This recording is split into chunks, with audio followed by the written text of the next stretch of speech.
असं होऊन भरघोस मताने निवडून आले. मी माननीय देवेंद्र फडणवीस साहेब, माननीय अजित पवार साहेब, सुनेत्रा आत्या पवार साहेब, डेप्युटी सीएम आणि एकनाथ शिंदे साहेबांचा आणि इथले आपले सगळे राहुल भैया मोठे असतील, सुरेश बिराजदार साहेब असतील, तानाजी सावंत साहेब, रवी गायकवाड सर, ज्ञानराज चौगुले साहेब, महेंद्र अडादादांचा. अध्यक्ष पदाची निवड प्रक्रिया कशी पार पडली? नाही, तुम्ही बघितलं एकदम सोपं होतं. वनवे झालं, 45-9 झाले, त्यामुळे काय वनवे झाली आहे. त्यांनी मोठेपणा घेऊन बिनविरोध केलं असतं तर अजून चांगलं झालं असतं. आपला अनुभव पाठीशी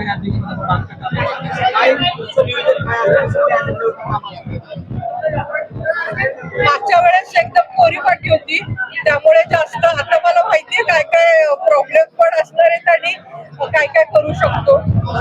विशेष 4 क्षेत्राच्या सभापतीच्या निवडी झाल्या तर आमची पूर्ण बॉडी बसल्यानंतर जे जे प्रश्न येतील आणि आता आहे मनामध्ये, पण पुढच्या ह्याच्यामध्ये सांगतो. तेच मी म्हटलं पुढच्या ह्याच्यात तसं शिक्षण, पाणी वगैरे म्हणता येईल, पण माझ्या मनामध्ये सध्या शेत रस्ते हे मेजर आपल्या जिल्ह्यातले घ्यावे, कारण माल आता पाण्याने येतोय आणि आता पाणी मार झाला. या ह्याच्यामध्ये शिक्षण आणि आरोग्य माझं नेहमीच आवडीचं राहिलं, पण त्याचबरोबर शेत रस्त्यांवर प्राधान्य द्यायचं मनात आहे. आणि महिलांचं बचत गटाचं ट्रेनिंग, कारण महिला आरक्षणावर आम्ही निवडून आलोय, दोघी जणी महिला आहोत.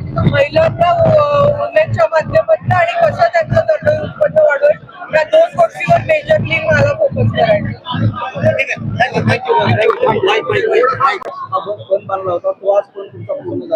काय भावना आहे तुमच्या?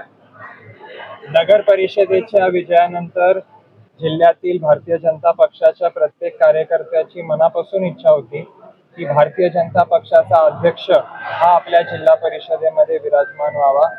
आज महादेवाच्या आशीर्वादानं, देवाभाऊंच्या, आदरणीय शिंदे साहेब, आदरणीय सुनेत्राजींच्या पाठिंब्याने आणि आदरणीय बावनकुळे साहेब, रवी चव्हाण साहेब, आदरणीय राणादादा ठाकूर साहेब, बसवराज पाटील साहेब आणि आमचे कर्तव्यगार जिल्हाध्यक्ष आदरणीय दत्ताभाऊ मुळे आज महायुतीची सत्ता जिल्हा परिषदेत आलेली आहे आणि जिल्हा परिषदेचा अध्यक्ष हा भारतीय जनता पक्षाचा विराजमान झालेला आहे. आव्हान दिलं होतं ते आव्हान मी आज आपल्याला एवढंच सांगतो की आमची जी टीम आहे जिल्ह्याची महायुतीची, ती इतकी ताकदीनं काम करेल की येणाऱ्या विधानसभा आणि लोकसभामध्ये पण महायुतीचे सर्व कॅन्डिडेट हे प्रचंड बहुमताने विजयी आहेत. पुढचं काय निवडणुकीचं झालं? निवडणूक कुठली असणार? विधानसभा वगैरे सांगितलं ना माहिती.